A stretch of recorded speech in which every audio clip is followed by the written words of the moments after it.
Sitaram Berwa, assistant professor, government PG college Baran, Rajasthan, department of zoology, BSc first year, subject zoology, paper third, unit second.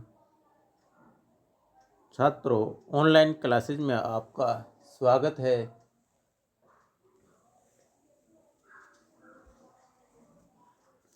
छात्रों, आज का topic trypanosoma गैमियनस के जीवन चक्र life cycle के बारे में आज हम अध्ययन करेंगे वीडियो के द्वारा। जैसे मैंने आपको पहले भी बता चुका था कि ट्रिप्नोसोमा गैमियनस डायजेनेटिक होता है, द्विपर्पोषी होता है। इसका जीवन चक्र दो एनिमल्स के अंदर कंप्लीट होता है। प्राइमरी होस्ट इसका मनुष्यता ह्यूमन और secondary host non Chordata animal phylum arthropoda का इंसेक्टा क्लास का जो एनिमल है वो सेट से फ्लाई होती है, जिसका जूलॉजिकल नेम ग्लोसाइना पेलपेलिस होता है। इसके अलावा कुछ एनिमल जो मैंने बताया था आपको हैबिटेट वाले केस में रिजर्वर होस्ट का भी कार्य करते हैं। जब ये ह्यूमन नहीं होता प्राइमरी होस्ट, तो जब तक के लिए रिजर्व होस्ट में कहते हैं, पर उसका जीवन चक्र आगे पूरा नहीं होता। जब ही इसका मेन होस्ट मिलता है तभी इसका जीवन चक्र प्रारंभ होता है। इसलिए इसका जीवन चक्र दो पर्पोस में कंप्लीट होता है। लाइफ साइकिल इन मेन मनुष्य में जीवन चक्र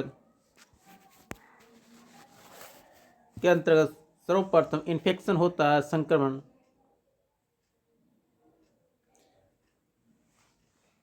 ट्रिप्नोसोमा गैम्बियनस द्वारा मनुष्य में इन्फेक्शन हमेशा ग्लोसाइना पेलपेलिस नामक सेड से फ्लाई के काटने से प्रारंभ होता है। जब यह मक्खी अपने सैलाइवरी ग्लैंड की लूमेन में इसके संक्रमणकारी मेटासाइक्लिक फॉर्म को रखे रहती है, जब यह मक्खी मनुष्य का रुधिरपान करती है, जब किसी मनुष्य को काटती है, तो उस समय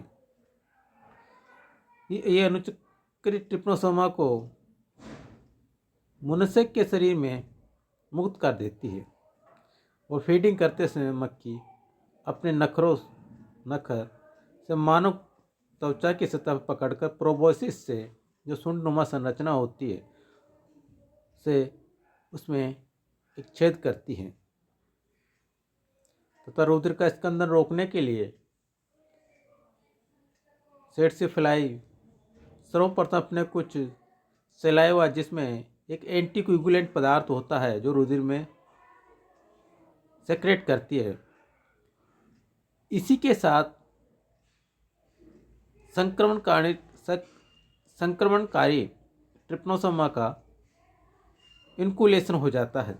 इसमें एंटर करा दिया जाता है।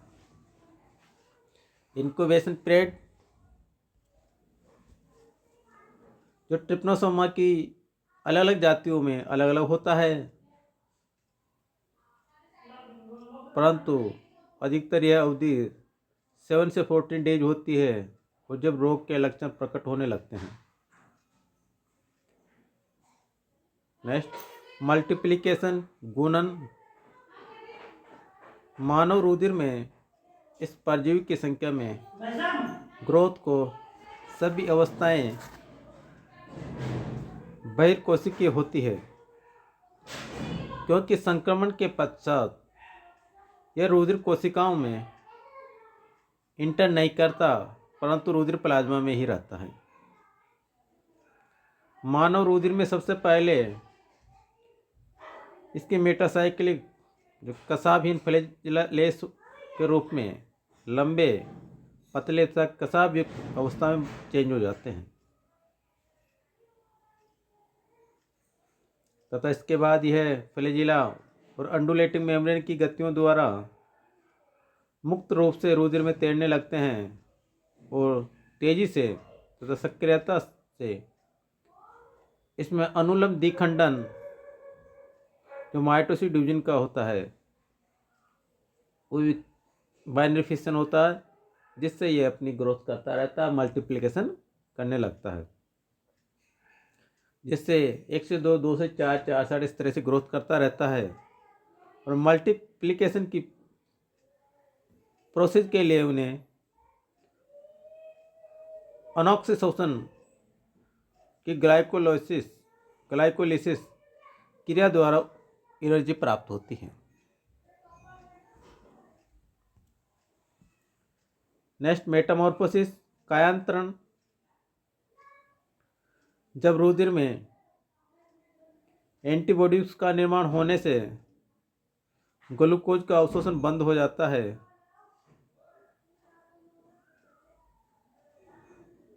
तो ग्लाइकोलाइसिस में बाधा पड़ जाती है।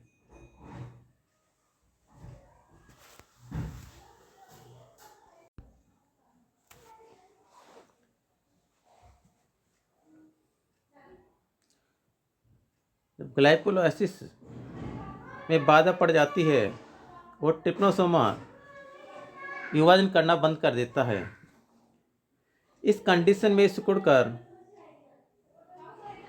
एक छोटे ठूंठ रूप में चेंज हो जाता है, जिसमें स्वतंत्र फ्लैजिला एब्सेंट होती है। लंबे पतले रूप के छोटे ठूंठ जैसे रूप में चेंज होने में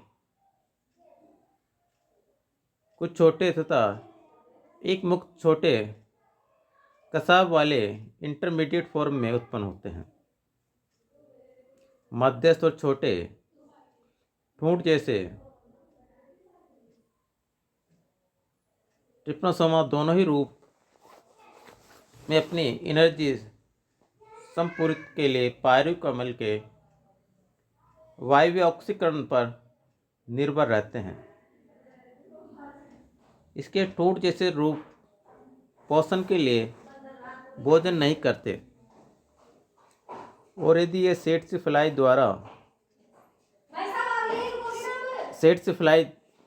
द्वारा परपोषी के रुधिर के साथ नहीं चूसे जाते तो मर जाते हैं। संक्रमण का पुनरावर्तन, रिलीप्स ऑफ इन्फेक्शन।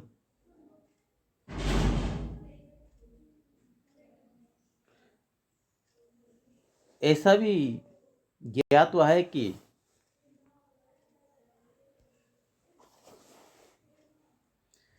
लंबे तक पतले ट्रिप्नोसोमा में से कुछ ट्रिप्नोसोमा के रूप में चेंजिंग नहीं होते हैं, परंतु ये रुधिर के उन एंटीजन को बदल देते हैं जिसके लिए परपोषी ने एंटीबॉडीज उत्पन्न की। ये परिवर्तित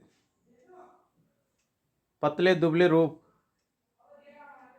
रुधिर में जीवित रहते हैं और लगातार विखंडन करते रहते हैं, जिससे फ्यूचर में बार बार इन्फेक्शन होता रहता है। सेट्स फ्लाई में जीवन चक्र, life cycle in sets fly. जब सेट्स फ्लाई एक संक्रमित मनुष्य का रुधिर सक करती है, जो दोबारा काटती है उसको, तो रुधिर में भ्रमण करते हुए ट्रिप्नोसोमा के छोटे ठूंठ जैसे रूप को यह सक कर लेती है, और ये ठूंठ जैसे रूप ये वाहक में परिवर्तित हो जाते हैं। मिडगट में परिवर्तन, डेवलपमेंट इन मिडगट। कीट की मध्यांतर की पेरिट्रोपिक मेम्ब्रेन में अब उसका डेवलपमेंट होता है, जहाँ ये परजीवी लंबे पतले रूप में बदलकर अनुलंब द्विखंडन द्वारा जनन करने लगते हैं, और इनका काइनेटोप्लास्ट जो शरीर के पश्च सिरे पर से कुछ आगे की ओर खिसक जाता है और इस क्रिया में पायरुविक कमल के माइटोकॉन्ड्रिया ऑक्सीकरण द्वारा एनर्जी प्राप्त होती है। Next, development in salivary glands.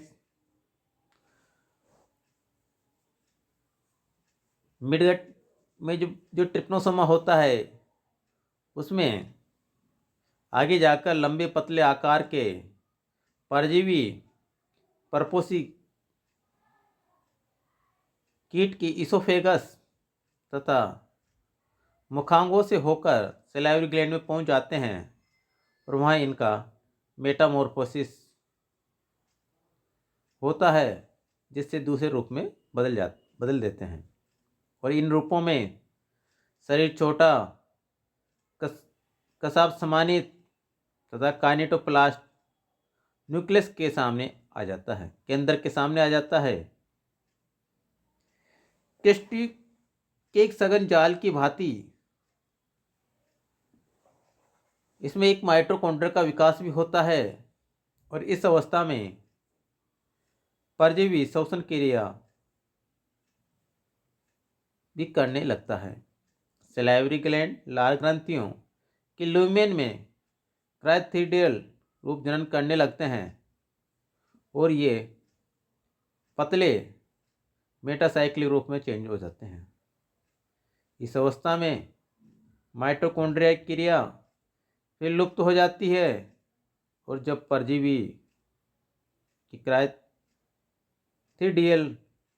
रूपधारी कोई सेड्सी फ्लाई किसी स्वस्थ मनुष्य का रुधिर पीने के लिए उसे काटती है तो उसकी सेलुलार के साथ परजीवी के रूप भी स्वस्थ मनुष्य के रुधिर में पहुंच जाते हैं, जहां वह नया संक्रमण उत्पन्न करते हैं। सेड्सी फ्लाई के शरीर में रहते हुए परजीवी संक्रमणकारी मेटासाइक्लिक अवस्था में पहुंचने तक लगभग 20 डेज का समय लेता है तथा इसके बाद लगभग 185 डेज तक ये मक्खी संक्रमणकारी रहती है।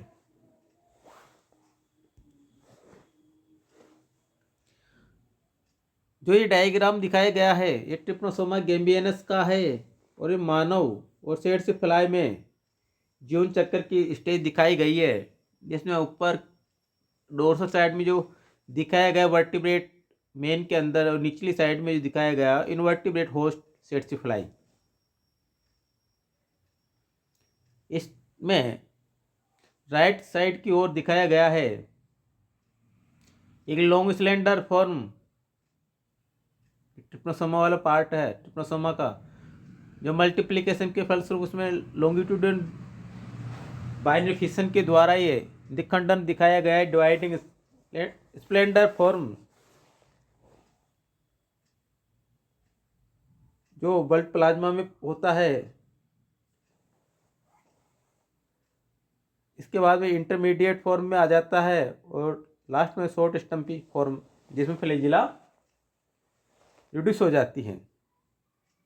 इसके बाद में सेड्सी फ्लाई में आगे जीवन चक्र चलता है, जो stumpy form in the gut of fly changes to long slender form, long cylinder में चेंज कर देता है ये। इसके बाद फिर मल्टीप्लिकेशन होता है लॉन्गिट्यूडिनल,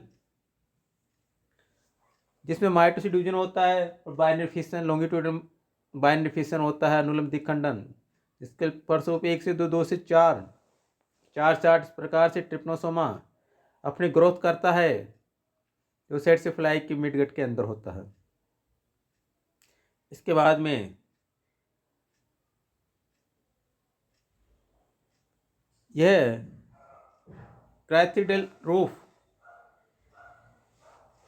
सेड्सी फ्लाई की सैलिवरी ग्लैंड में इंटर करता है, उस टाइम भी मल्टीप्लिकेशन होता है।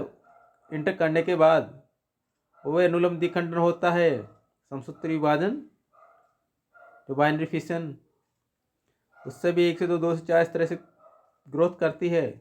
और उसके बाद में फिर वापस मेटामॉर्फोसिस होता है और ये लॉन्ग स्प्लेंडर वाला स्मॉल मेटासाइक्लिक रूप में चेंज हो जाता है और सैलिवरी ग्लैंड में अंदर संग्रहित रहते हैं। नेक्स्ट, ट्रिप्नोसोमा के सिम्टम्स एंड पैथोजेनेसिस। ट्रिप्नोसोमा से कौन सा रोग होता है ये आपको पहले बताया दिया गया था, ट्रिप्नोसोमेसिस। यदि आपको छात्रों यदि डिजीज के बारे में पता नहीं हो तो पीछे एनिमल के बारे में ऐसा ऐसे लगा दिया करो, ट्रिप्नोसोमा ट्रिप्नोसोमेसिस,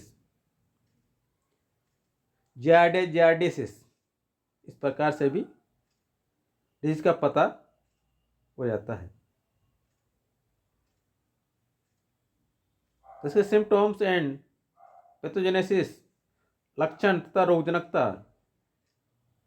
जब सेट से फ्लाई किसी मनुष्य की रुधिर को कसक करती है तो उसकी त्वचा को काटती है तो उस जगह पे स्थानीय जलन उत्पन्न होती है जो कुछ दिनों बाद शांत हो जाती है। तो मानव के रुधिर में ट्रिप्नोसोमा के संरोपण द्वारा संक्रमण होता है तथा ट्रिप्नोसोमा रुधिर प्लाज्मा में परिवर्तन करने के अलावा उसकी ग्रंथियों में भी प्रवेश कर जाते हैं तथा उनके प्रवेश से लसिका ग्रंथियों में जो लिम्फ ग्लैंड्स होती है उसमें सूजन आ जाती है तथा जब यह सेंट्रल नर्वस सिस्टम के सेरेब्रोस्पाइनल फ्लूइड में प्रवेश करता है तो निद्रा रोग उत्पन्न हो जाती है जिससे पेशेंट को नींद आना प्रारंभ हो जाती है तथा अनियमित रूप से रिकरेंट फीवर, पुनरावर्ती ज्वर का होना इस रोग का एक प्रथम कैरेक्टर होता है। इसमें मनुष्य शारीरिक रूप से कमजोर हो जाता है, वेट कम हो जाता है, एनीमिया से ग्रसित हो जाता है, इसकी पल्स रेट बढ़ जाती है तथा सिर में पेन होने लगता है। तो इसके पश्चात रोगी पहले कुछ नियमित अंतरालों में सोना प्रारंभ करता है तथा बाद में वह गहरी नींद में सो जाता है। इसका अंत सदैव डेथ से ही होता है।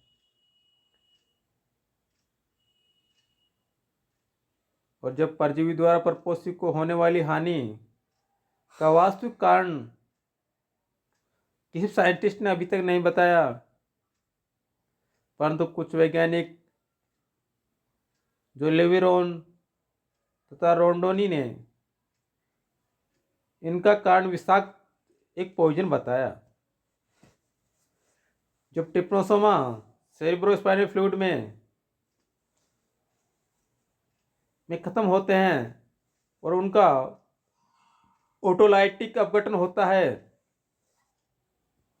तो यह एक विषैला पदार्थ पॉइजन उत्पन्न करते हैं। उसके कारण भी यह मनुष्य गहरी नींद में सोना प्रारंभ करता है। नेक्स्ट, डायग्नोसिस, निदान। उसकी पहचान कैसे की जाती है, उसके बाद उस निदान। तो इसके लिए रुधिर की आरंजित फिल्मों तथा बढ़ी हुई लसिका ग्रंथियों से निकाले गए द्रव में ट्रिप्नोसोमा का टेस्ट किया जाता है और तथा निद्रा रोग की अवस्था में लंबर एंड सिस्टर्नी पंक्चर द्वारा प्राप्त किए गए सेरेब्रोस्पाइनल ध्रुव सेरेब्रोस्पाइनल फ्लूइड का टेस्ट किया जाता है जिसमें एक देखा जाता है कि इसके ट्रिप्नोसोमा के पैरासाइट है या नहीं, उसके आधार पर उसमें ट्रीटमेंट किया जाता है। यदि ट्रिप्नोसोमा प्रेजेंट होते हैं तो उसको पॉजिटिव शो किया जाता है, नहीं तो नेगेटिव शो किया जाता है। नेक्स्ट, ट्रीटमेंट ऑफ या थेरेपी, चिकित्सा।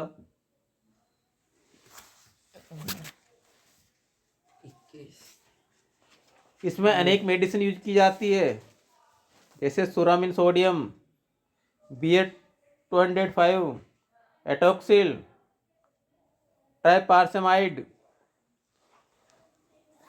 तथा पार्सनोफिनाइल, ब्यूटाइरिक एसिड, जर्मेनिन, पेंटामाइडिन इत्यादि दवाई इसको यूज करते हैं। और जब सेंट्रल नर्वस सिस्टम तक ये डिजीज फैल जाता है तो उस समय आर्सेनिन तथा मिलार्सन ऑक्साइड मेडिसिन भी यूज की जाती है तथा मेलार्सोप्रोल, ट्राइमेलार्सेन, ट्राइपार्सेमाइड, नाइट्रोफुराजोन ETC भी यूज की जाती है। नेक्स्ट, प्रिवेंशन, निवारण। इसके लिए, निवारण के लिए जिस जगह सेड फ्लाई पाई जाती है उस जगह के स्थान को नष्ट कर देना चाहिए, जिससे कि इसके रहने का आवास ही खत्म हो जाए। जो नदियों के किनारे फैले हुए वृक्ष होते झाड़ियों को काट कर साफ कर देना चाहिए तथा गांवों के आसपास झाड़ियों वाले क्षेत्रों में DDT का स्प्रे कर देना चाहिए, जिससे सेड फ्लाई के कंट्रोल हो सके तथा उन सभी पालतू तथा जंगली जंतुओं जो परपोषी की भांति कार्य करते हैं, जो रिजर्वर के कार्य में काम करते हैं, उनको भी नष्ट कर देना चाहिए तथा जिस मनुष्य में ये डिजीज हो जाती है तो उसका तुरंत इलाज करा देना चाहिए, जिससे कि ये दूसरे में नहीं फैले। इसके अलावा प्रति 2 या 3 माह पश्चात 1 ग्राम सोरामिन या एंट्रोपोल का इंजेक्शन लगाते रहना चाहिए तथा खुले में शौच नहीं करना चाहिए तथा भोजन करने से पहले अपने हाथों को वॉश करना चाहिए। एंड जो भी फल फ्रूट या सब्जियां मार्केट से लाते हैं उनको यूज करने से पहले वाटर से वॉश कर लेना चाहिए। इस प्रकार छात्रों, आज का ये टॉपिक का यही एंड होता है।